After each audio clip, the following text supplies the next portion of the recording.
Thank you for joining us at Beer Fishing Fanatics. And this episode is actually brought to you by Whisker Secret Tackle. So make sure you guys go to whiskersecret.com for all your catfishing gear.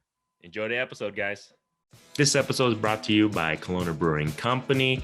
If you live in Eastern Iowa, make sure to swing by Kalona Brewing Company's tap room. Amazing food and amazing craft beer.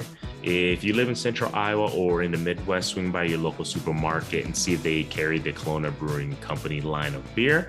And also swing by your local restaurants, local bars, see if they have Kalona Brewing Companies on tap. If not, make sure you guys request it. I kid you not, you won't regret that. Other than that, enjoy this episode, guys.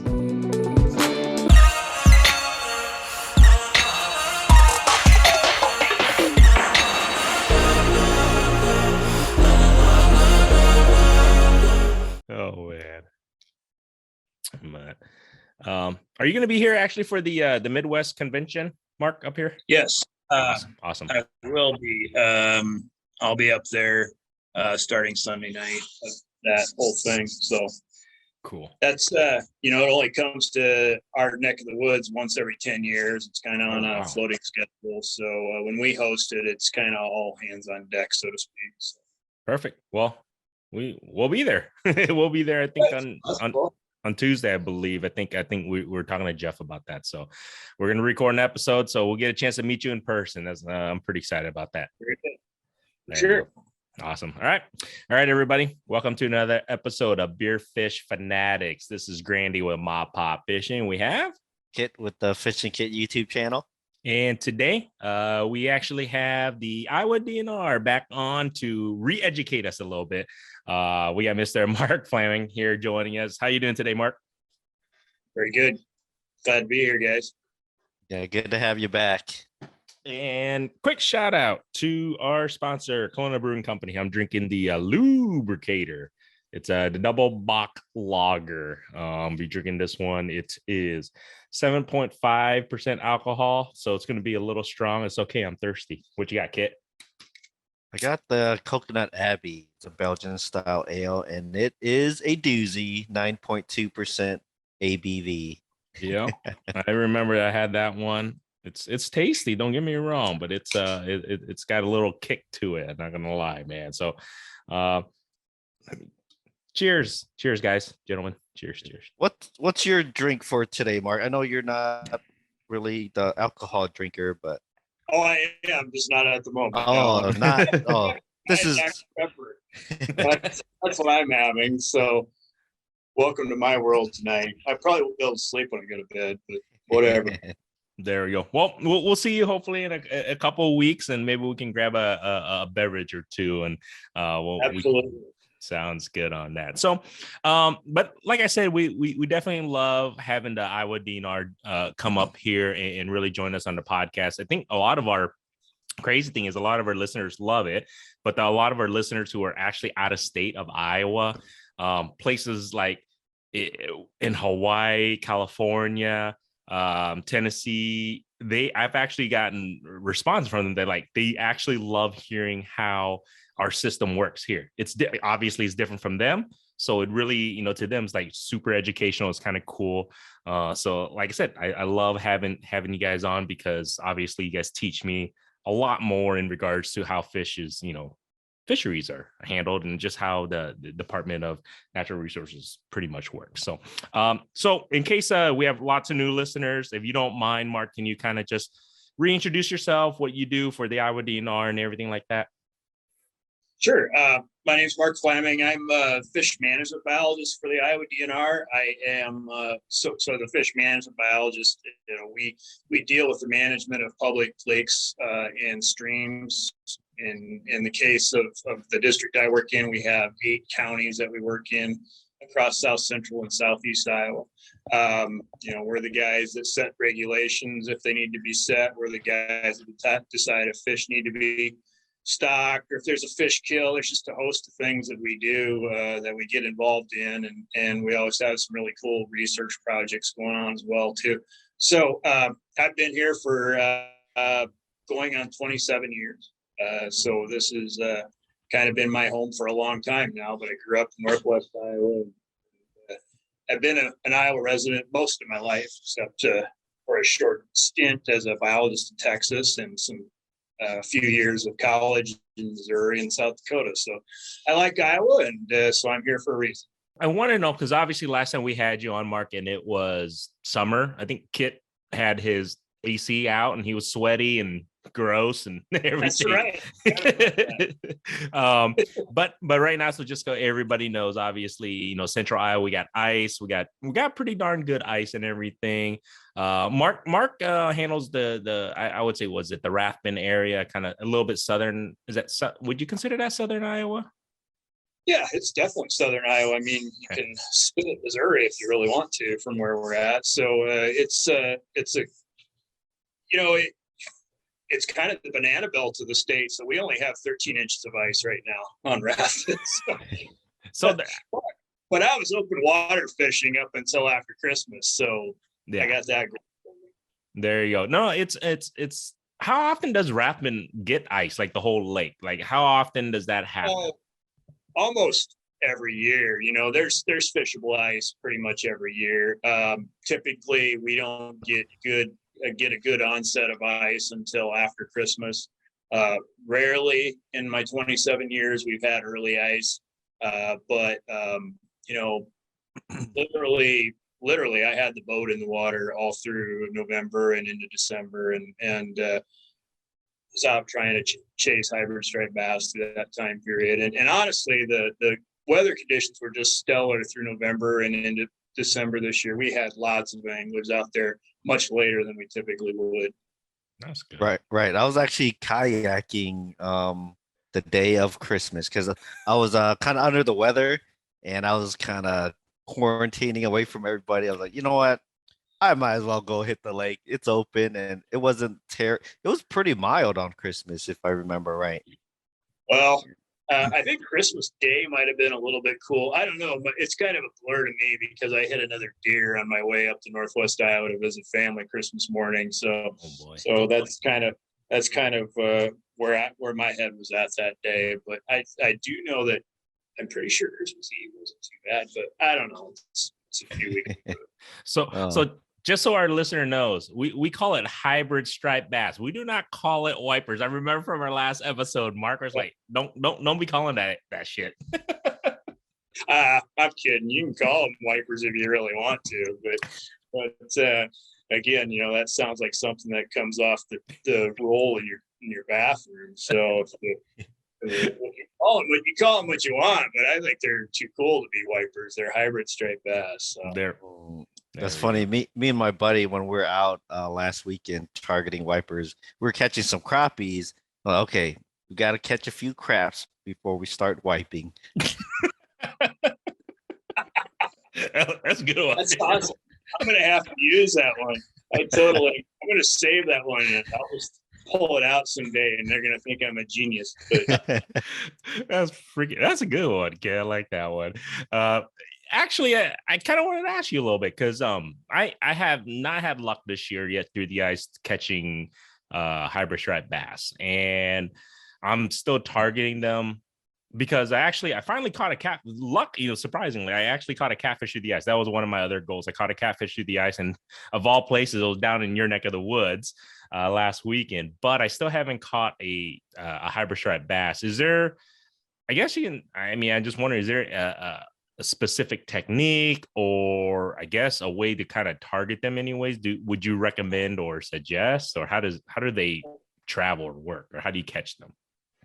That's a good question because I spend a lot of time chasing them through open water, but personally I don't do it through the ice. I actually specifically asked that question of a couple of folks that I was talking to last week, and one gentleman said that he and his wife were out there and they were catching them just on a teardrop and a wax and 4-pound test, and they were obviously they had the battle royale as they were trying to reel in those fish. And a few folks that I talked to are using jigging rapalas. And actually that's kind of a technique I've seen some folks use in the summertime as well. I haven't tried that yet, although I probably need to add that to my arsenal one of these days. But that that's another one that I've heard of. And then I saw, well, a friend of a friend told me of another guy who's using small Castmasters and vertically jigging those. But I think he's primarily trying to catch big crappies that way, but he's catching some big hybrids as well. So, I don't think that I don't know anyone personally who spends a lot of time targeting them through the ice, but, I hear of a lot of people catching them just incidentally as they're trying for these big slab crappies that we're seeing this year. I had some moderate success last week. I think I caught, I want to say like 5 and maybe lost 3 more. I mean, because when you hook up with the hybrid striped bass. But what was working for me, I was using like a spoon, and I was using the minnow head. We did catch a few crappies here and there, but I did hook up with the few hybrids, so maybe I sort of know what I'm doing. Well, I tell you what I was doing today is I was fishing a small Castmaster with a gulp, minnow, thinking I was going to catch some hybrids, and I couldn't catch anything on that one. I was using a shucks. What are they called? Shucks jigging minnow or whatever. I don't know if you're even aware of those, but with just a wax worm, and like I said, all I could catch for bluegills. I was totally embarrassed. I'm like crappie heaven right now, and I'm catching bluegills on Ratman. I gave Yeah. I was trying a few spots though, so that's my excuse today. Yeah, I was using the spoon. I was using was pretty big. I think an 1/8 ounce, and not a lot of people go that big through the ice. Rattle spoon. I was just being obnoxious, just ripping that thing. And then once I started seeing movement on the sonar, I was like, okay, I'll slow it down. But there's also a lot of times where I do that and I don't catch anything. So I don't know. I need to pull the live scope out of my boat and start using that in the winter. Maybe that'll increase my success. I don't know. Well, Kit has live. I mean, I actually this year I got the regular Panoptics. Kit has the live scope. I think it helps. I mean, it doesn't hurt. I mean, you got it. You might as well pull it off the boat. It's just buried under there. I keep having people telling me that. I'm like, I don't want to stand on my head and uninstall that thing again. But I'm giving it serious thought. So I'll have to come up with a system maybe for next year. That's funny. You're mentioning about you're in crappie heaven. So, all right, I've seen a lot of social media posts of enormous crappies that being caught down in your neck of the woods. I see a lot of people posting, they're excited, they want to show how much they're catching limit, whatever the case may be. And then you hear all these people saying, all right, it's over harvest. I saw a post earlier today, like, okay, Ratman's over harvest. Okay, let's clear the air. What? Okay, I have an idea, your guys's, process in regards to Iowa DNR, but can you explain to the people, because there's a lot of people like, what? It's over harvest, or it's blah, blah, blah. What is it in regards to the crappies down in, Lake Ratman and everything? Is it over harvest? Is it under harvest? I mean, is it just a fluff? Is it just social media just going berserk? Well, the thing about Ratman is it's aging. So, it's over 50 years old now. And so the lake has definitely changed from, when it was first impounded there in the early 1970s. That was certainly the time of boom, the boom period for Ratman in terms of crappie production. We had all these hundreds of little coves that were perfect spawning habitat. But with the years of fluctuating water levels, with the years of wind and erosion, a lot of those coves are gone, and so the shore is a lot less what we call dendritic. In other words, it's a lot straighter now than it used to be. There's a lot fewer bays than there used to be. But that being said, we still have good spawning habitat out there, and we've done a lot in the last decade cooperatively with the Corps of Engineers to try to protect what habitat is still out there in terms of real prime crappie spawning habitat. We have another project slated to do even more of that work. So we recognize the importance of good crappie spawning habitat. We recognize the importance of protecting that. So we're working on that. But back in the 70s and early 80s, the crappie fish really was outstanding. We had 1 year that our annual crappie harvest that year was almost 500,000 fish. 500,000 crappies went home that year. Wow. We have these angler surveys. If you're an angler and you've ever been to a lake and someone comes up to you in a DNR uniform, usually they're a young man or a young woman, and they say, "Hey, I need to ask you a few questions about your fishing trip." Don't be annoyed with those people. They're doing a very important job. They're out there trying to gauge what is being captured, how commonly are things being captured, what's everybody's catch rate, what are we after? Those are important questions that we need to answer. From those surveys, we can estimate total harvest of crappies.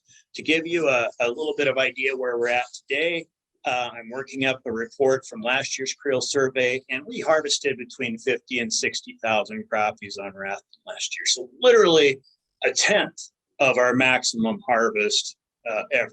So we're not over harvesting those fish. True, the lake probably doesn't produce the same numbers of fish that it once did. But that being said, we're producing plenty of crappies out there to the point where some years we get such a big that they grow really slowly. It takes about 5 years for a crappie to reach 9 inches on Lake Ratman. That's actually fairly fast growth. So we have this 5-year period where this fish is growing, and some of them are dying every year from natural causes. Some of them are being harvested. But if we get a huge year class, those growth rates actually drop. And so all of a sudden, after 5 years, maybe we only have a 7.5 inch crop. So what we're really looking for are consistent year classes where we get good growth, and then we get these fish growing up. Some of these slab fish that they're pulling out, I saw a guy with 4 fish that were over 14 inches the other day, and that's not unusual for what we're seeing at all this year. That fish might be a dozen years old. It might be 7 years old too. It's just going to vary. But that being said, it does take a fair amount of time for those fish to attain that large size. And I might just give another quick plug for our creel clerks. Be honest with those folks. They're not out there trying to get all your secrets in terms of what are you catching. They're not trying to be in your way. They're not trying to ruin your day. All they're trying to do is collect valid information, because that kind of information is absolutely necessary for us. For instance, right now, we don't have a length limit on walleyes at Ratman. There's some really good reasons why we don't. But that being said, it's something that I'm always evaluating. We want to have the right regulations at the right time. And we can't make those kinds of decisions if we have walleye anglers not being truthful. You know what I'm saying? Very true. If you've got a limit of walleyes in your live well and you tell a creel clerk, I'm caught anything, what do you think that does to my estimate of harvest? All of a sudden, my estimate of harvest is like, oh yeah, we hardly are catching anything. When in fact, we're catching, 97% more fish than I think we are. So just, the DNR is not out there to cash in on all your secrets. We just need the real information. So that's my plug for our creel clerk positions. And they're usually, there's some very good young folks out there doing those jobs for us. And I'll be honest with you, it's kind of a thankless job some days. So that being said, be nice. No, very, very true. They actually came over to me when I was up at a lake up north. We can name it. It was Clear Lake, and I think I was a couple beverages in. I was nice to them, but my buddies are just like, "What'd you do, Grandy?" I'm like, "Man, I didn't do shit. I was just fishing, and they just came to ask, what we caught and how many, and that was it." He goes, "All right, whatever, man," because they were like, thinking I was a troublemaker. I was like, I wasn't doing anything. I was just helping them out, just telling them exactly what we caught. But like you said, it's one of those things. Be truthful with them. It helps in regards to the numbers and everything. So that's pretty cool. Yeah. So anyway, the long and short of it is Ratman crappies are not being over harvested. We can sustain a much higher harvest rate than what we're currently seeing. Angler trends on Ratman, I track that. How many anglers are visiting the lake every year? In the last 20 years, there's been a bit of a decline, but not so much that it's, very marked. It's not a huge difference. It's not a huge decline. And actually those people that are visiting tend to fish longer for each trip. So back in 1985, your average angling trip might have been 2.8 hours. And now maybe the average angling trip is 3.8 hours. So what I'm saying is that, we are seeing a lot of anglers still visiting the lake. It's one of the primary recreational opportunities out there on not just Ratman, but all these lakes around. And, Ratman is really producing right now in terms of crappies. And we could talk about it later, but I've got some really good things to say about Ratman walleyes, which is something I haven't been able to tout for a number of years. So let's remember to hit that too. Will do. Just out of curiosity, how long does a crappie can live up to? How many years? I don't know. Fish have kind of a plastic life cycle. It can vary depending on where they're at.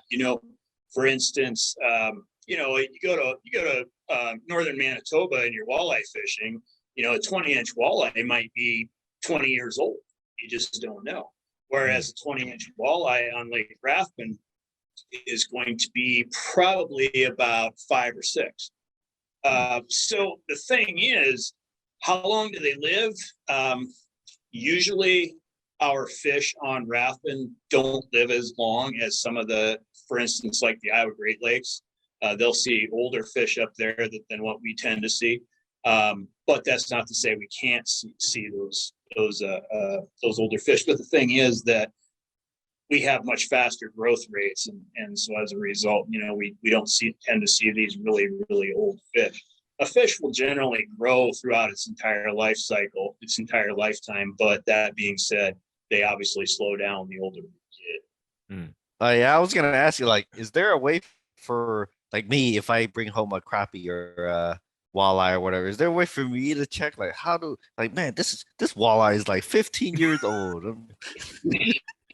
You can. So honestly, you ever cut a tree down and look at the ring? Yes. That tree is your goal. All right. Sorry about that, guys, but we're just getting to the good stuff because Fishing Kit was just asking, is there a way that we can tell how old the fish is once we catch them? Yeah, and I was talking about how you cut down a tree and you look at the growth rings and you can tell, well, that tree is 10 years old or 110 years old or whatever the case may be, and you can do something similar to that with fish. There's different structures, different parts of the fish we can use to aid fish.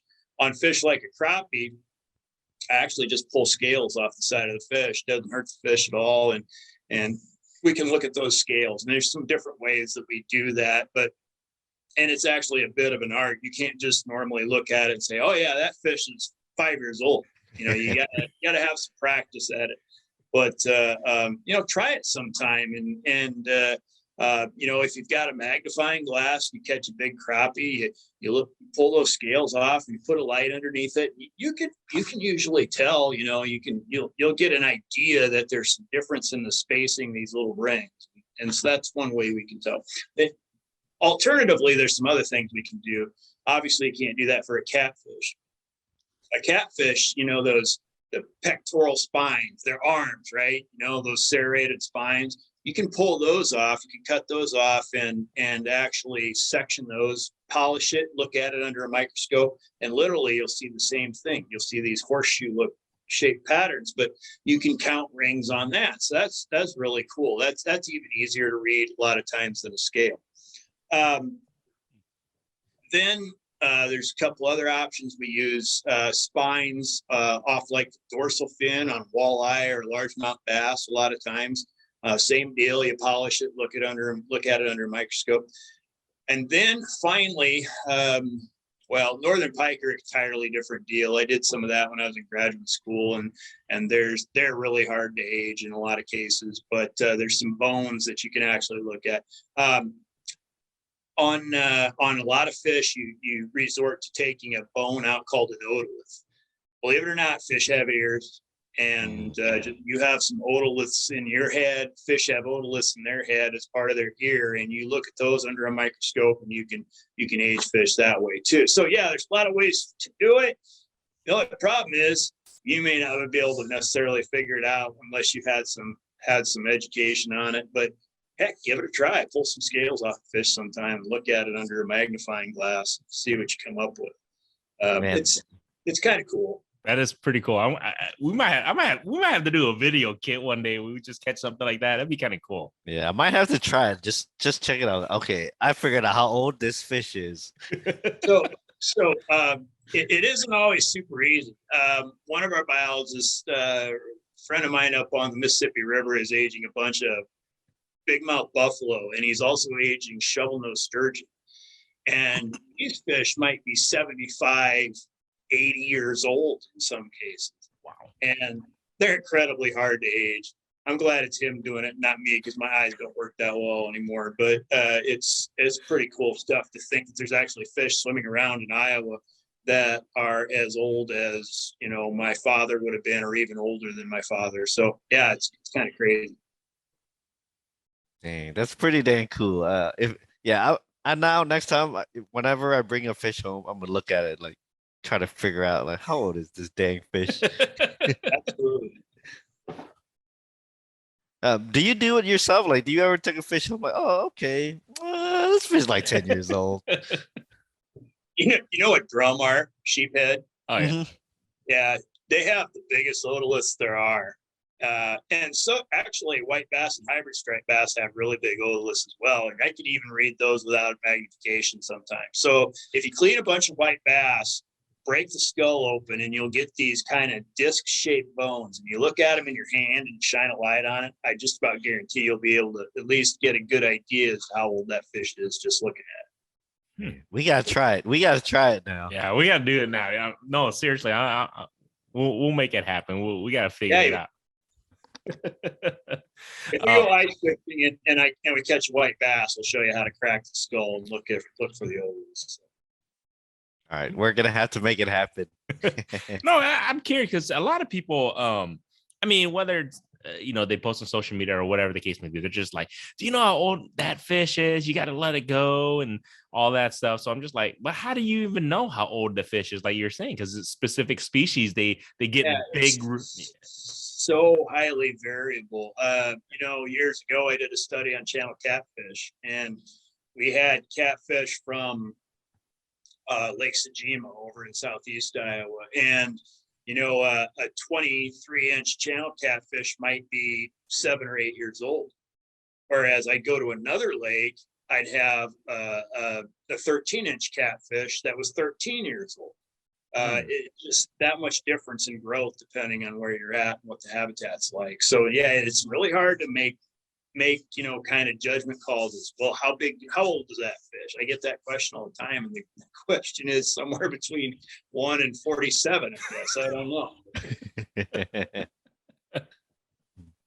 What's a common question do you get from the general public, as far as like when it comes to, I don't know, like regulations and stuff? Like what I'm pretty sure people are asking, like, why don't we have this regulation, or why don't we have that? Yeah, walleye on Lake Ratman's a perfect example. We get a lot of folks saying, I read social media. I just like to see what's being said out there. And there's a lot of folks who propose that we have a slot length limit on Lake Ratman. Well, why should we have a slot length limit on walleyes on Lake Ratman? Well, because it works at Spirit Lake, or it works at Clear Lake, or whatever the case may be. And that's exactly why we don't have regulations on the walleye population at Lake Ratman right now. Again, or keep in mind, it's something I'm always evaluating. just like it would be for any species. If we feel like we have a harvest issue, where we're harvesting too many fish, or we're not, maybe even not harvesting enough, we're going to look at a regulation. I think where you look at existing regulations to find out if they're doing the right thing. We're looking if there is not a regulation, should there be? There's all this stuff that we're looking at constantly. And what you can't do is try to say, well, it works at this lake, so it ought to work here, because that's not how things work. Those are entirely different systems. For instance, in those lakes up there, they have we went through this conversation last time where we talked about recruitment, growth, and mortality. Recruitment is the number of fish that come into a population on an annual basis. Mortality is how many die. And then this growth factor comes in because, among other things, that has to do with how quickly will those fish start reproducing and adding to the population themselves. Okay, so these three things are what determine what the size of any animal population, whether you're talking about field mice, human beings, or fish. So we've got this idea that there ought to be a slot length limit on walleyes in Lake Rath because it works somewhere else. That's not how we manage fisheries. We have to collect all that data. We have to find out how many fish are coming into the population on an annual basis. At East Lake Okoboji, their recruitment is very, very good. At Lake Rathbun, our recruitment is pretty low. We don't have as many fish survive in any given year. So right there, a slot length limit is the wrong choice, because a slot length limit, think about what you're doing. You're harvesting small fish, you're protecting the medium-sized fish, then you can harvest some of the larger ones, right? Mm-hmm. You don't want to increase harvest on the small end on Lake Rathbun, because we already have a limited number of fish coming through there in the first place. If we want to do anything on Lake Rathbun, it would be to try to protect the smaller ones and then harvest the larger. So, that would be the most common regulation that we would probably consider for walleyes on Lake Rathbun. Again, it's something that I'm constantly doing. It's just up to this point, we haven't set a regulation like that because it hasn't been the right call yet. When it is the right call, you'll see us make a choice like that. And that goes for more than just Rathbun.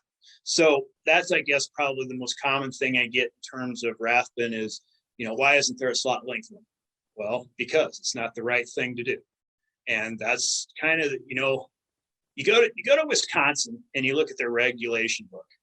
It's about that thick, weighs about 8 pounds. No, I'm just kidding. But it's very much a large, detailed document that is very hard I personally, this is just me speaking, I personally think that's hard for the angler to keep track of.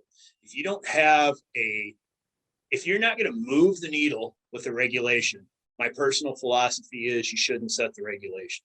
In other words, if you aren't going to make things better, why would you set a rule? And I think that as an agency, the Iowa DNR does a very effective job in that regard. We set regulations when we can show there's a need. We don't set regulations if there's not a need. And I think that's kind of the hallmark of a good agency that's looking to take care of the resource, but also looking to take care of the anglers and trying to treat everyone and the resource right. And so that's I guess kind of my soapbox issue is, we regulate when we need to, but not unless there's a reason. Yeah. No, I think you hit it on point right there. Like every lake, every body of water is different. Different thing is gonna, the way it happens is just going to be different. But I think also a lot of people this is what I see. So I see a lot, and I hear a lot of people like, well, they need to set, limits, whatever the case may be, whether slot limits or just limits, period. Right.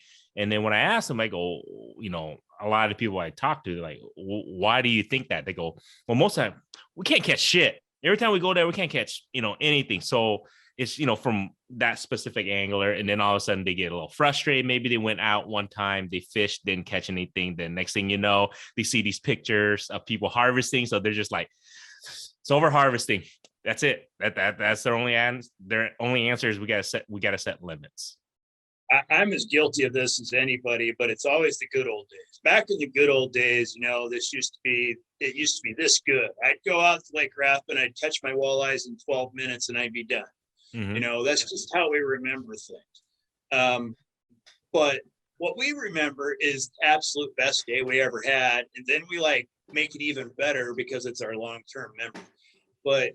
But in reality, it's a lot different deal. I mean, tournament catch rates for largemouth bass, tournament anglers catch a quarter fish per hour. They catch a quarter of a largemouth bass per hour as they're fishing.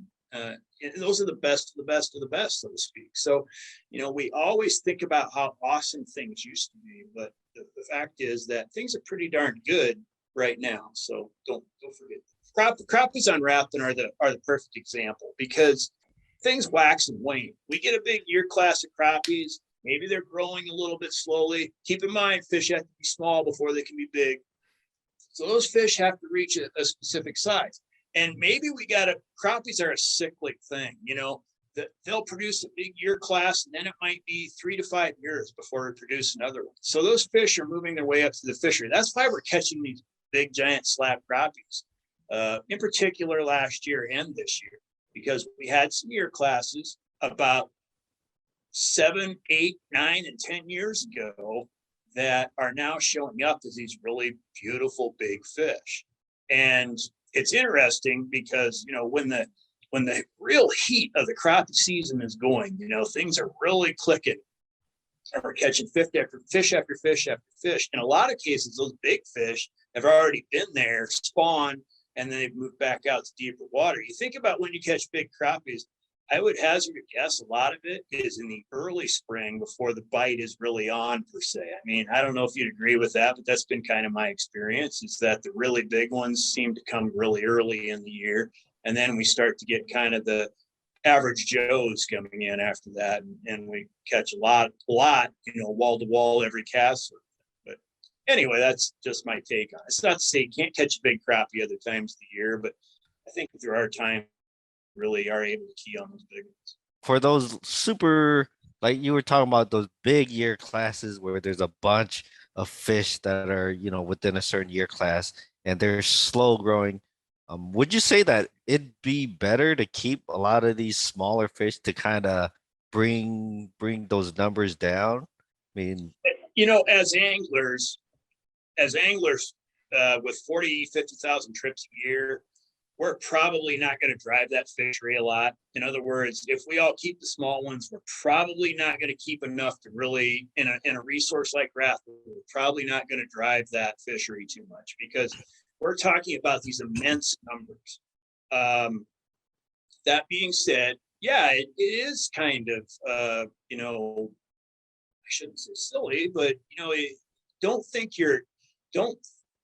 you ever seen that commercial where, you're eating potato chips and they tell you, hey, eat all you want, or we'll make more. Well, that's kind of the way crappies are on a lot of these systems. You take them because we'll make more. And don't feel bad, I guess, right now in terms of harvesting these fish, because honestly, we are, like I keep saying, I hate to keep beating this drum, but we are monitoring these harvests. We are looking at what's really going on, and if and when harvest becomes an issue, we have ways of reducing harvest through regulation. But if there's not a regulation, then don't feel bad about harvesting those fish, because that's essentially what they're there for. And so, by harvesting the small fish, do we increase the growth rates? We don't slow them down, that's for sure. That mortality is really important. So, once these fish, once those numbers start reducing, growth rates will increase. We've seen that on some lakes where we renovate the fish population. We go out and we have, for whatever reason, let's say it fills with common carp, and we have to go out and we have to kill all the fish, and then we restock. We've seen the bluegills come along in some cases, usually not, but just a few cases. We've seen the bluegills be really slow to come around. And that is oftentimes due to the fact that when the lake started filling up again, we got this monstrous year class of bluegills that didn't grow they're not growing fast. They're really, really slow growing. There's so many of them that they basically are repressing any new fish from coming into the fishery. So every bluegill out there might be 7 years old and still be 7 inches long.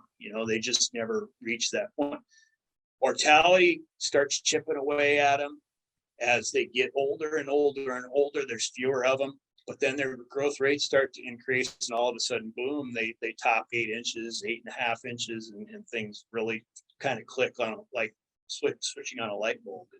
And we've seen that at different lakes. Red Haw over by Sheridan, Iowa was a perfect example. We renovated it in 2002, and it was 10 years before we got an 8-inch bluegill, but things really improved there very quickly. We had a very low amount of rain this year, so a lot of water levels were low. Was Ratman low too? And if it was, how did it affect, or have you seen it? It wasn't really low all year.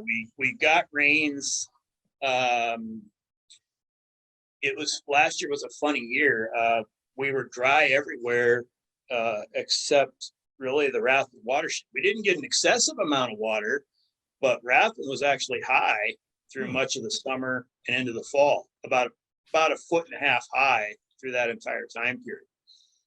So while a lot of other lakes and certainly our streams were really struggling for water, that wasn't the case at Ratman. What was it I measured?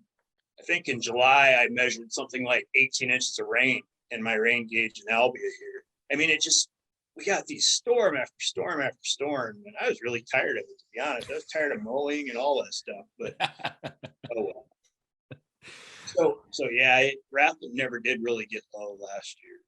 We didn't have these massive floods, which is good, and that's really actually kind of key to our walleye recovery in the last few years, as we've had some stability in our water levels. We haven't had these massive releases.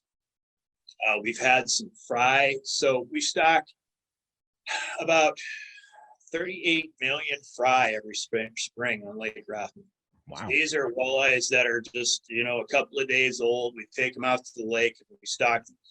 Those are the fish that really make or break big year classes. It doesn't matter if it's Lake Ratman, if it's Westlake Okoboji, if it's Clear Lake, if it's Storm Lake. Those fry stockings go in each and every one of these lakes in the spring. And if they survive well, that's a year class that's going to drive that fishery for the next 7, 8, 10 years. If they don't survive, which is more common than not, they're not going to do very well. Then obviously they don't produce a big year class. And yet we grow these beautiful, 8 to 10 inch walleyes that we release in the fall. Those are called our advanced fingerlings. And so what they do is that they take the deep valleys out of the year class. So we get a big fry year class, and then boom, we wouldn't get anything for the next 1, 2, maybe even 3 years. Well, by stocking those advanced fingerlings, instead of bottoming out because the fry didn't survive, we kind of give us something. All right. So they're kind of the bonus. They help to balance out the fishery, and they're very, very important. So they're kind of a critical part of driving these walleye populations. Ratman, we've been very fortunate because we've had some fry survival. Our advanced fingerlings are surviving very well. And with these drier years, we're having less floodwater discharge, which means we aren't dumping as many of our walleyes into the Sheridan River and sending them down to Missouri. So we've got 3 things basically working for us. And all of a sudden in 2021, we had some of the best walleye angling we've had in at least a decade, if not longer. I was going out and I was catching limits of walleyes in a relatively short period. If I'm catching limits of walleyes, that's a big deal. And that's where we were at, and very, very happy with that. So, it's something that I haven't been able to talk about for a number of years, and that is the success of these walleye in Lake Ratman. So I like that. It's great, and it's got people excited. We've got a really cool study going on right now with Iowa State, where we're looking at walleye movements around the lake.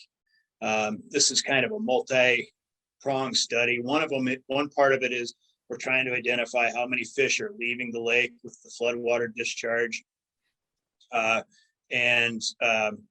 You may have seen the sign as you put your boat in the water. There's a $200 reward if you catch one of these walleyes with a yellow tag in its back.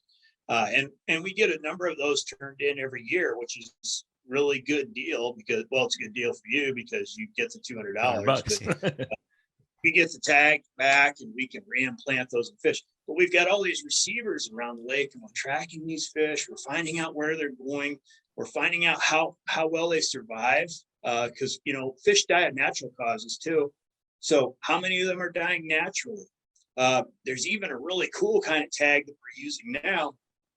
This is really awesome. Where we're putting them in some of our advanced fingerlings, and there's a component of people out there who say that our walleye population is crashing because the wipers. I can call them wipers in this case, but. Because the wipers are eating all the walleyes. Well, that's not the case. But, we have nothing to base that on. But now we're not only finding it out for sure, we'll find out for sure if that's true, but we're going to be able to prove it because we put these tags in these advanced fingerling walleyes. And let's say that this 10-inch walleye is swimming around the lake. And he's all happy and he's pinging. Okay, he's pinging all the time. And so our receivers are out there in the lake and they're picking it up and they're deciding, hey, here he is, or there he is, or he's over here, and hey, he's alive and happy. But let's say that fish gets eaten by a giant hybrid striped bass. Okay. He's still going to be moving around, right? Because now he's in the belly of this big hybrid. And so he's still over here, he's over there, he's over here. But when they get eaten, the tag actually starts making a different sound. And so all of a sudden the receiver will tell us, hey, walleye 87543 was eaten by something, probably a hybrid striped bass. We don't know. Could have been a northern pike, but he was eaten. And that's it. And so the pinging changed. And so we know that we call them predator tags or predation tags. So we'll be able to tell you how many of these fish actually get eaten and then ultimately pooped out somewhere. But yeah, pretty cool stuff. This is like science fiction, cool, awesome stuff that I never dreamed we'd ever have the technology to do something. Yeah, that's pretty cool. It reminds me of one of my buddies, Robbie Weber. I don't know if you know him. He did the tagging data for Bay Creek. It was part of his Robert Weber, you bet. Yep, Robbie Weber. I remember he was talking about they found a tag in the middle of a cornfield and they just deduced that some bird got a fish and then pooped it out in the middle of a cornfield. Like, man, that is crazy. It wasn't just one. It was actually, this is kind of a hard story, and I don't want to dwell on it too much because it's not my story and I don't remember all of the intricacies about it, but it had to do with musky stocking in the Iowa Great Lakes. And they were putting radio transmitters, which is a different kind of tag than what we're using on Ratman. You follow these around with a big radio antenna. Anyway, these fish were disappearing, and it was more than one. And I guess to kind of just summarize, they started looking around for these fish, and they found a great blue heron rookery north of the lake. Possibly, it might even have been in Minnesota. I don't recall for sure. But there was a pile of tags basically underneath these trees. The great blue herons had come in and eaten a bunch of the muskies with the transmitters. So it's like one of those weird stories of the strange but true, and that's exactly what it was. I mean, they got pooped out in Minnesota. So. That's so crazy. All right, Mark, before we get too far along here, when we were coming into this podcast here, I was so part of your job for working for the DNR and stuff is you do these survey data and stuff. And I'm just curious about your most recent survey. It was it happened back in the fall. Is that correct? Right. Yeah. We sample a lot in the fall. Fall is a very busy time. So our fall sampling schedule looks a lot like this. We we do a lot of what's referred to as fight netting. And that's the kind of net that catches a lot of crappies and bluegills. So that's a big thing that we do a lot of in the fall. We also are doing a tremendous amount of electrofishing, primarily, on Lake Rathbun. We're kind of evaluating everything. Most importantly, we're evaluating our largemouth bass population, which, believe it or not, is not too bad on Rathbun. We're evaluating our small walleye population. We're evaluating our walleyes that are small. That's a better way of saying it. And then we are also evaluating things like prey abundance. We're looking at our gizzard shad numbers in the fall as well. So we're out there electrofishing at night. Everything your mom told you not to do, putting electricity in water, and it's pretty cool to be out doing that. And then we also are on Rathbun gill netting in the fall. It's a different kind of gill net than we use for our broodstock collection in the spring.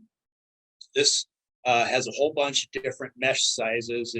It's some big meshes that fish get stuck in, and then it's sometimes some really small meshes that smaller fish get stuck in. And that's really important to us for evaluating our walleye population, because really that's some of the best data we have on how abundant are all of our walleyes, not just the big ones, but all of them.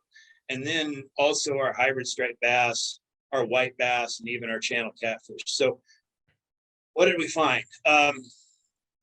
We found that our crappie population is really quite good right now.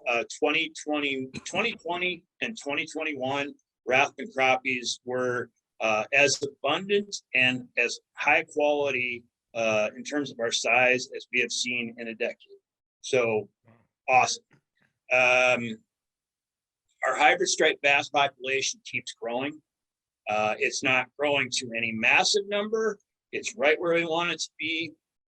We are seeing 9+ pound fish now, which is just awesome. I mean, I can't wait to catch my first 10 pound plus fish out there. And yet, they're not overabundant. Our stocking density looks to be right where we want it to be. I'm not going to increase it because we're happy with the overall management of that population. Our walleyes, as I think I've mentioned, we've had the highest walleye catch rates in our fall gill nets the last 2 years that we've had in like 13 years. So what that's telling us is that we have a whole lot of small fish out there that are doing really well. They're growing. It's going to take a while. But the anglers caught a tremendous number of 13 and 14 inch walleyes this past year. Those fish are going to be somewhere 15, 16, maybe even up to 17 inches in 2022. So things are really clicking for us there. And Rathbun is, I've been a biologist there a long time, as I mentioned, and it's been a while since I've been able to say, hey, everything's looking really good right now. But honestly, things are looking pretty good, and that's pretty exciting for me. After this podcast, you're gonna see like a billion gazillion fishermen go down to Rathbun now. It's all right. That's why we're here. We were talking about how often does Rathbun get ice. It has been a while since I've drilled through, as much ice as I've seen this year. There's been years where we've only had, maybe 3 weeks of ice fishing. I'm going to tell you a secret. I kind of love those years. But don't tell anybody. But no, I mean, there's also been some years where we've drilled through 18 inches of ice, but that was an early freeze up year, So I think we're actually a little bit above normal in terms of our ice coverage this year. I think that, January has probably been a below normal temperature month for this year. And so, we've built a lot of really high quality ice out there, and it's going to be with us for several weeks yet, obviously. Oh, here I got another question. So with Rathbun being a flood control reservoir, I see some things on Facebook where people are saying these type of lakes are dangerous because they're always fluctuating. You go out there, drill a hole through the ice, and there's 2 feet between you and the water down, and if you fall down there, you're kind of screwed. Is there any, validation to those type of comments? I've heard that story before too. I think it was, the it doesn't happen on rafting. Let's just put it that way. There's no physical way that the ice could hold itself up. The lake doesn't drop that fast. The ice could not support itself in that kind of circumstance. I had a buddy of mine claim something like that to me when we were going to college in South Dakota on a small lake that was an impoundment where they dumped a bunch of water. It was like a power plant lake or something. I don't know. Mm-hmm. Maybe, in a limited case like that, right near shore, you might be able to find a void where the ice is kind of sitting. But honestly, I think it's primarily a wives' tale. But that being said, be careful on the ice. I had my ice picks around my neck today, even though I was walking on 13 inches of ice. And I even heard stories about people driving automobiles on rafting last week, which I probably would not do, but I'm a pretty careful guy. Ice safety is definitely something that you need to be aware of. Doesn't matter if you've got 30 inches of ice or 6 inches of ice. I mean, it's just prudent. I'm an ice diver. I actually go scuba diving under the ice, and yet I know enough to be safe around it when I'm walking on top of it. Right, because you never know. You never know. You never know you never know. Well, I mean, for instance, was it 2 weeks ago up at Okoboji? A friend of mine from high school was actually involved in a rescue up there because I don't remember if it was an ATV or a truck or both an ATV and a truck. I can't recall, but it went through. So yeah, it happens, and it happens in locations where you wouldn't think it would. Get a pressure ridge or something. Oop. Yeah, Okoboji up there, they're probably got 1.5 feet of ice or something like that. Well, this time of year, I've been up there scuba diving, and we've pulled 36 inches of ice out. So, wow, yeah, I do remember seeing that. Actually, I saw a video of it wasn't the guys actually doing the rescue, but somebody was recording some guys helping up the guys that fell through in the ATV.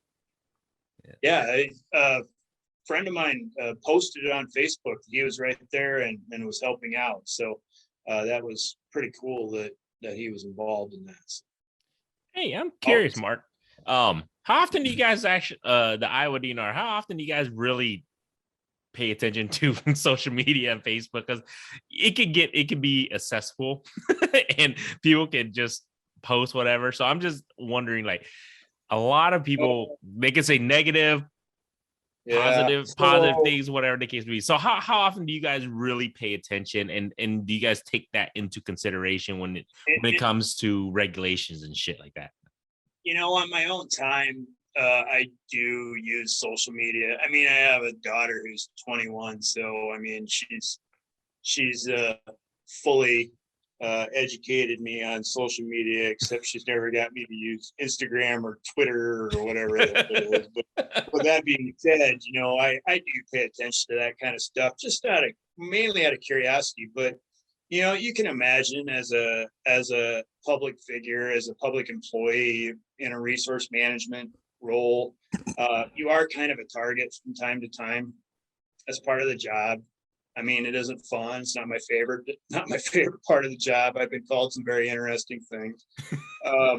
But I like to think that occasionally I'm also called a smart guy or something resembling, at least a good guy, right? He tries hard. But the thing is that, public interaction, public input, that's all part of resource management. We want to know what people respect, what people want, what people demand. It's not saying that everything is doable. It's not saying that everything is going to happen the way that you necessarily want it. Not everything goes the way we want it from time to time too. So but one of the tenets of the North American wildlife conservation model basically that's what all Fish and Wildlife agencies are basically looking at. It's a set of basically 7 rules of how will wildlife be managed in North America, and one of them is public input. And we don't work in a vacuum. We have to work. We have to, I guess, basically take in public consideration on all issues. That doesn't mean that you don't have opposing views. It doesn't mean that, like I said, everything can be provided for, but it is part of the overall management goal is to include public in the overall planning stages. So social media is one way of getting to that. Mm. Yeah, I think that's how I first reached out to you, because I think you were replying to some post or something, but there was just something about your post like, okay, this guy knows a little bit more than your average Joe. And then that's when I reached out to you, like, hey, you seem to know a little bit more about some stuff. I feel, I was kind of trying to figure you out. And then turns out, okay, you're managing a fishery and stuff. I was like, okay, this makes sense. I are so smart. No, I actually, I guess, that's our job as in our case as fisheries professionals, is to understand the biology, but we also have to pay attention to the human aspect of everything. And so it's a balancing act, but I like to think we do a pretty good job of it. Let's talk about fishing before we end the conversation in the podcast. So we got to talk a little bit about fishing. Mark, what is your goal this year for ice fishing? Like this is the thing. So we had our goals, fishing kit, myself. I had goals set up. I'm almost there. I'm almost there to all my goals. I still have to catch a white hybrid striped bass through the ice. That's the only other goal, because I haven't caught one in almost 2 years now through the ice. So that was my other goal. But what is your goal, Mark? I know you're not the biggest ice fisherman, but what is your goal to ice fishing? So I think I was mentioning to you before that there's this little lake called Gordon Reservoir, and it was a lake that was a non-producer for at least 30 years. My entire career, and even when I was a summer help for the Iowa DNR, I remember driving by this lake and saying, "Good God, what's wrong with that lake?" Because it always looked like chocolate milk. And the problem was it was full of common carp, it was full of yellow bass, it was full of gizzard shad. It had everything wrong with it that could possibly be wrong. And in 2016, we renovated it. And honestly, it's been some of the best bluegill, and it's turning out to be some of the best crappie fishing in our little neck of the woods. That being said, I do really well in the spring, but I can't catch a fish through the ice there. So the one thing in terms of my goal for ice fishing yet this year is to go catch 10-inch bluegill out of that lake yet this winter. So I'm going to give it my best shot. I'm not saying I'm going to get it done, but that's the one thing I'm going to attempt maybe yet this weekend, or possibly some evening after work next week. So we'll give it a shot. The other thing is I would like to catch maybe, I would like to catch a number of slab-sized crappies out of Ratman. I would like to catch more than I can count on one hand, even though it's pretty good goal if you can catch 5 12-inch crappies out of any lake in a given day. That's pretty awesome. So that's I guess where I'm at, is I would like to catch 6. There we go. Funny. That's it. Oh yeah, and I would like to catch a hybrid striped bass too, but I'm not necessarily holding my breath on that. I'm waiting for I'll be out there as soon as the boat ramps are thawed out and I could get the boat in the water too. We'll have to go down there. Okay, we'll have to go down there once open water season opens up for sure. Yep. Yeah. I want to take my kayak out there, catch some hybrids on the kayak, or you can do it. There's some points on a good day if you can stay out of the wind. There's some good points that I think you could stay out of the wind and catch some fish. So. This is just kind of popping in my head. I was just thinking, Mark, but okay. So yellow bass. I have a lot of family members, and I just have friends that really love yellow bass. I love yellow bass. We love catching yellow bass. Why are they so bad to specific waters? Well, the yellow bass question is a very good one because they are kind of a strange deal. I'll give you an example. Lower Albia Reservoir here. It's a 35-acre lake, very, very nice lake, just north of Albia. Generally has some very good bluegill fishing in particular. But there are yellow bass in there that are legit, 12-inch fish almost. And I've caught them. But they never become very abundant. And some of the lakes that I manage, I've got yellow bass records going back to the 60s. And there's some interesting stories about how they got there. It probably had to do with, we used to have a crew that worked for the Iowa Conservation Commission that did fish rescues on the Mississippi River. If a backwater was starting to lose all its oxygen, they would go in and haul fish out, and they transfer them around the lake or around the state. I'm sorry. And anyway, that stopped many, many, many years ago. But yellow bass have been moved around since then. So the question is, why do some lakes, do they go crazy, and other lakes, they produce very quality fisheries? And honestly, we don't really have an answer to that yet. It probably has a number of reasons, and a lot of it probably goes back to having that 1 year class that is just so massive and dominant that all of a sudden they smother other species. Case in point, Lake Cornelia up in kind of north central Iowa has 385 pounds per acre of yellow bass in it right now. 385 pounds per acre. The catch rates on fall night electric fishing are something like 1,200 fish per hour. So you got guys up on the front of the boat and they're dipping fish and they're picking up 1,200 of them in an hour. I mean, that's unheard of. And what happens is they account for something like 87% of all the biomass in the lake. 87% of all the weight out there is yellow bass. And that's just not sustainable because these things, they really can't grow. We've got lakes around us. Centerville Reservoir is a perfect example. Same deal. It probably has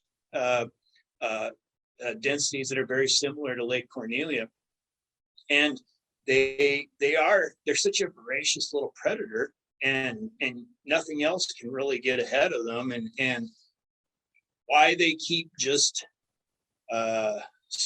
basically all they're doing is circulating nutrients. They're just, a yellow bass dies and two are born in its place, basically, is what tends to happen. And we don't really have, like I said, a good explanation why that happens in some cases. But what I can tell you is there's no easy way of it. Mother Nature's not going to probably work itself out, I guess, in that particular case. There's no easy way for us to just sit back and say, it'll fix itself. It doesn't. So we have to get we have to get a little more medieval on it, on those types of issues. And 12-mile lake, 3-mile lake, when the yellow bass populations exploded there, Lake Icaria several years ago, dominated by yellow bass and very little else. In those cases, we also had common carp, which were an issue. So it was the right time to go in and eliminate everything. We've done some pretty cool stuff with rope nose. So rope nose, in case you're unfamiliar, rope nose is a naturally occurring. It's a natural botanical pesticide that eliminates fish. And what it is it's a ground up root of a tree of a plant that grows in either Africa or South America. There's multiple species. But we can grind up this root and you put it in water, and it actually shuts down the cells of the fish. And how does it work? It's kind of a complicated thing. If you think back to your high school biology days, your teacher once said something about Krebs cycle, and maybe your eyes glazed over and you don't remember anything after that. But that's essentially what it does. Is it shuts down Krebs cycle, electron transport, blah blah blah. Anyway, basically what happens is the fish's cells kind of say, "Oh, we're done," and they shut off. So that's what rotenone does, and it's really kind of interesting. What we've discovered is we can target certain species of fish with really, really low dosages of rotenone and leave most of the game fish like largemouth bass, bluegills, crappies. Crappies are really tough. They don't, rotenone doesn't scare them hardly at all. So we can go in with extremely low dosages of rotenone and actually eliminate gizzard shad or yellow bass. And so these are tools that we're developing to try to get ahead of yellow bass so that we don't have to go in and kill everything. We can go out there, preserve the existing fishery so that the anglers and the people who live around the lake, who rely on that lake as part of their, income, so that we don't have to go in and kill out everything. We don't basically turn that lake off for several years, because when you treat a lake and you kill all the fish, it takes years for recovery. We can go in and we can eliminate these problem yellow bass populations when we know that there's a problem. So we can go out there and remove these fish. Then that's kind of the overarching goal of the entire project. And Lake Cornelia might be one of those types of systems that would be well suited by that kind of man. So yeah, it's kind of something I've been working on for better part of a dozen years now. But it does have potential. So yellow bass, not always a bad thing, but unfortunately, sometimes you do get out of control. So don't introduce them to a new. Don't move them around. I will plug this. I will make a plug about that. It is illegal for you to stock any fish into any water body in the state, public water body in the state of Iowa. So don't do it. Don't move. I don't care if it's a largemouth bass or a walleye. Don't do it, because a lot of times there's invasive species here that also get moved around, and it causes issues. So don't move fish around, especially gizzard shad, yellow bass, things like that. But yeah, that's my plug. To our listeners, I'm laughing and but yes, you're right. Be serious, a little bit grandy here. Sorry, but no, you're right. It's like, don't be moving shit around, guys. Come on. It's a domino effect. That's the biggest thing. That's and it could be bad in a way. Exactly. Yeah. And if a fish hasn't been introduced there, there's probably a valid reason for it, because we have a hatchery system that's capable of growing just about everything that we could possibly want in the state. And if we haven't already stocked it in this system, there's a legitimate reason as to why it's not there. Makes sense. Yeah. Talking with the Tyler Stubbs, the community fisheries, he's actually out in, where was he out of? Altoona. Altoona. Yeah, he lives near me. We were talking to him about the crappies, because he manages these community fisheries, and they stock catfish, bluegills, and bass. Mm-hmm. But then people are going out there, they're catching 28 or not even 8-inch crappies, maybe like 6 inches. And the DNR is not stocking those fish. They're getting there in there somehow, and they're just taking over those lakes.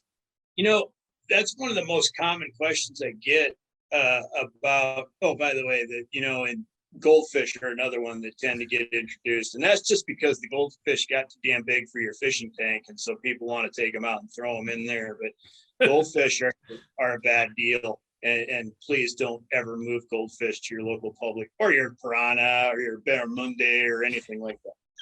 But crappie are a question I get all the time with farm ponds. People want to put crappie in their farm pond, and I do a lot of farm pond management seminars, and what I tell folks is, you can have some really good crappie populations out there in farm ponds, and then you can have some really bad ones. Keep in mind, bass, bluegill, they're pretty consistent producers. They have, again, here's this word again, recruitment. They have pretty consistent recruitment from one year to the next. They produce fish just about every year. Crappies go in these boom and bust cycles. So they produce this biblical year class of crappies that is so massive that it dominates the entire pond. And remember, those fish they can live to be 10, 12 years old, and they may not grow worth a darn. And all of a sudden, you're stuck with these crappies that don't grow, and all you can ever catch are a 5 or 6 inch fish for the next 8 years. And that's pretty common in a small farm pond. It's not to say that always happens. I've caught some dandy crappies out of farm ponds, but I've also caught some really crappy crappies out of some of these systems. And so same would go with these community fishing areas. Not only is it illegal to stock fish in these public waters, it's a bad idea. No, because a lot of people, I think the general public, I wouldn't say they're just dumb. I wouldn't say they're dumb, because I'm one of them. You know what? I mean, if I didn't have the experience I had and the education I had and just studied it a lot, I would think, hey, I'd want everything under the sun in my pond. But the thing is, these small systems like that are actually much better managed as very simple systems.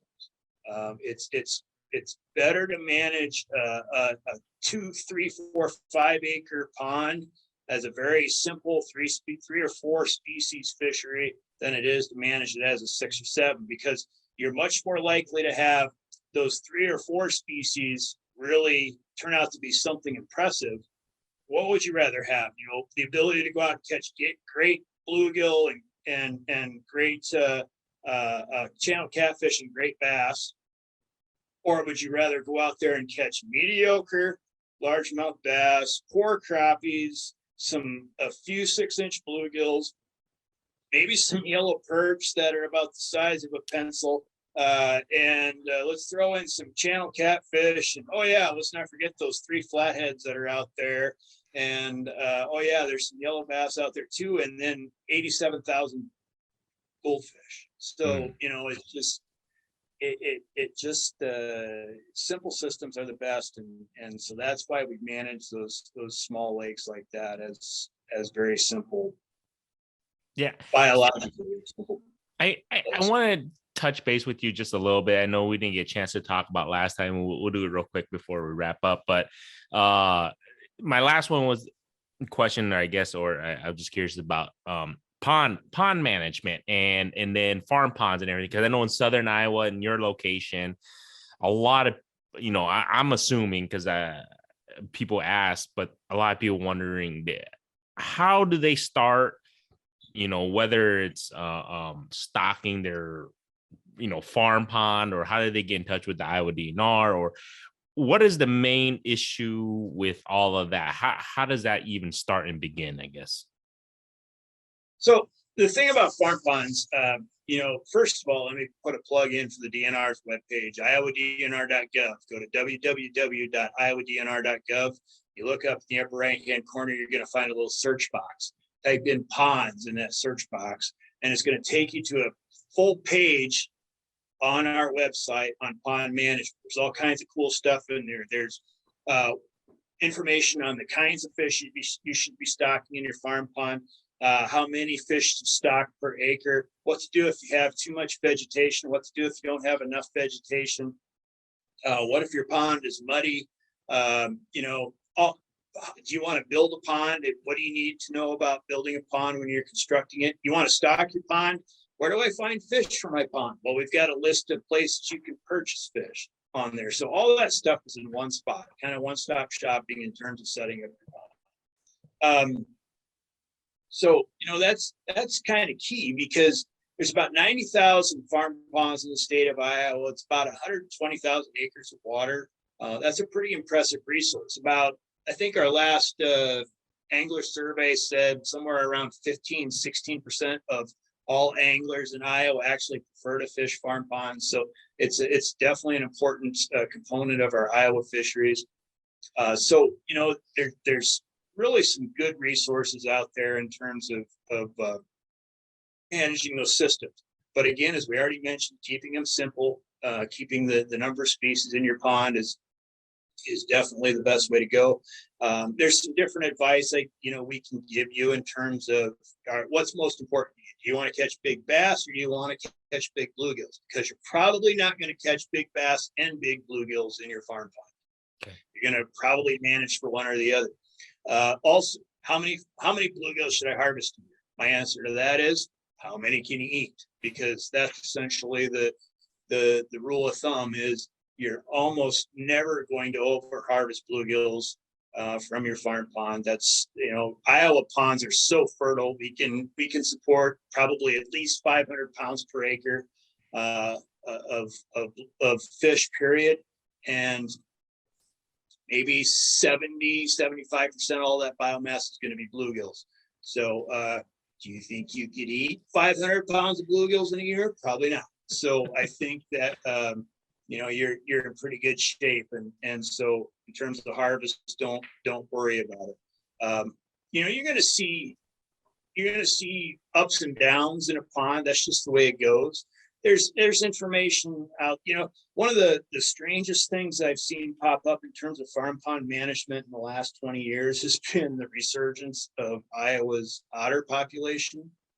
Believe it or not, river otters, cool and as neat and cute and seemingly cuddly little creatures that they might be, they are voracious little jackasses when it comes to farm ponds.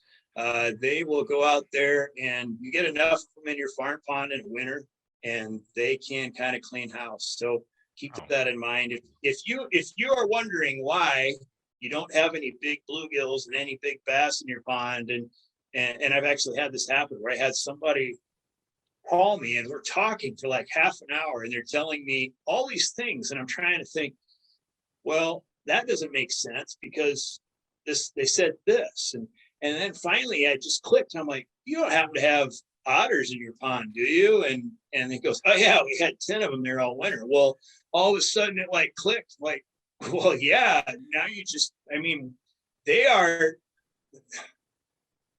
vindictive little suckers. It's like they kill just for the fun. Really? And they will pile fish up on the ice in some cases just so they can say, hey, Ezekiel, did you see all those bluegills I killed today, or whatever the case may be, and they just pile them up there, and so they're like they will definitely upset the balance of a pond. So yeah, if you've got otters out there, I think we even have some information on there as to what to do in case of that. So, and if we don't have that information, give me a call and I'll make some suggestions on how you can get around that. But anyway, that's kind of the long and the short of it. Farm ponds are an important resource for us, particularly in southern Iowa, southeast Iowa in particular. We have a ton of ponds. Is that pretty similar to? I'm just wondering, like in the neighboring states, whether it's Kansas, Missouri, Nebraska, is it pretty similar in regards to pond management? Would you say it's the same? We all have farm pond management programs. I'd say that Iowa's, has been a kind of at the forefront. We did a lot of years of research on how to make the best ponds in Iowa. That was back in the 80s. So the reason that we have certain fishes that we suggest that you stock in your pond is because that's a result of years and years of research. Mm-hmm. So we know what works, and that's why we make the suggestions that we do, and not to necessarily include things like crappies and other stuff like that. Missouri's got an abundance of farm ponds too, and they have a really good program. Every state really does, but farm ponds aren't, ubiquitous. They don't exist everywhere. When I was in grad school, I actually was involved in writing farm pond management book for South Dakota. Well, South Dakota doesn't have a tremendous number of farm ponds, and a lot of them that they do have are these dugouts, which is a totally different kind of system than what we might have here. So, not every state is as lucky as we are. For instance, I grew up in Northwest Iowa, and there's a lot fewer ponds up there than there are down here. So it's just, if you are lucky enough to have a farm pond on your property, I'm envious of you for one thing, and then secondly, you've got a resource there. Take care of it, and it'll treat you right. So yeah, it's I think all states around us recognize the importance of farm ponds, but I think Iowa does maybe a little bit more with them than some of these. Yeah. And listeners and followers, if you have a farm pond, don't feel shy to invite us to come and fish with you guys. Hey. I'm just saying, I'll just throw it out there. Hey, let's do a podcast while we're fishing so-and-so's pond. So there we go. That'd be pretty cool. I'm just saying, it would be really cool. Got a hot spot on your phone. There we go. Oh man, it's been so much fun and so much knowledge that you've been really giving us, Mark. Kit, you got anything else for Mark, man? Before we've been keeping him a little bit too long, but I'm okay with that because I'm getting educated, dude. Yeah, I mean, I learned a lot today, so thanks for coming on, Mark. But if our audience wants to know why don't we have slot limits on Ratman, or there's some otters at my pond, or why can't I put crappies, or any other questions like that, how could they reach out to you? Just get a hold of me at the Ratman Fish Hatchery. Our phone number is 641-647-2406. Otherwise, feel free to email me at mark.flammang@dnr.iowa.gov. That's mark.flammang@dnr.iowa.gov. Awesome. And all right, yeah, we'll link all that stuff for those that don't pick it up on the audio. We definitely will. We'll put it in the show notes. Mark, thank you so much for just joining us and giving us all the knowledge. And as I was saying, I was talking to Jeff and just talking to Tyler. I mean, we'd love to have you guys on at least quarterly, or if not, every couple months, because you guys give us the lowdown what's going on, and give us a little heads up what's the Iowa DNR doing. And then, like I said, a lot of our listeners love this stuff. So and then we're gonna be there at the Midwest show. I mean, by the time this episode launches, we already probably have been there. But we're gonna be at the Midwest what's it called again? The Midwest Fish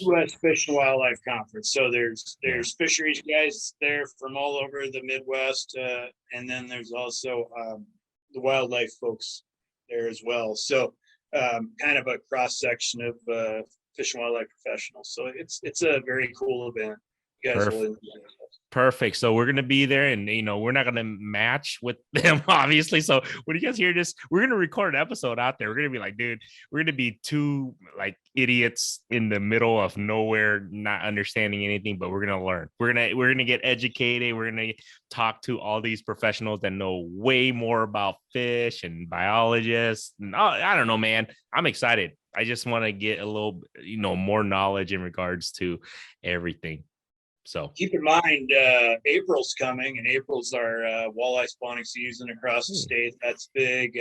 All people on deck, or all hands on deck type situation with Iowa DNR Fisheries Bureau, and we'll have some cool stuff to talk about then too, if you want to talk to any of us at that point, because we're all involved in it, and it's a really big deal for us. So there's, the general public seems to find it as fascinating as we do too. So it's a cool thing to talk about. There we go. April. That is on the calendar. I'll definitely mark that. But other than that, Mark, thank you so much for just giving us your time and everything. We'll see you in a couple of weeks at the conference and everything. So we're super excited about that.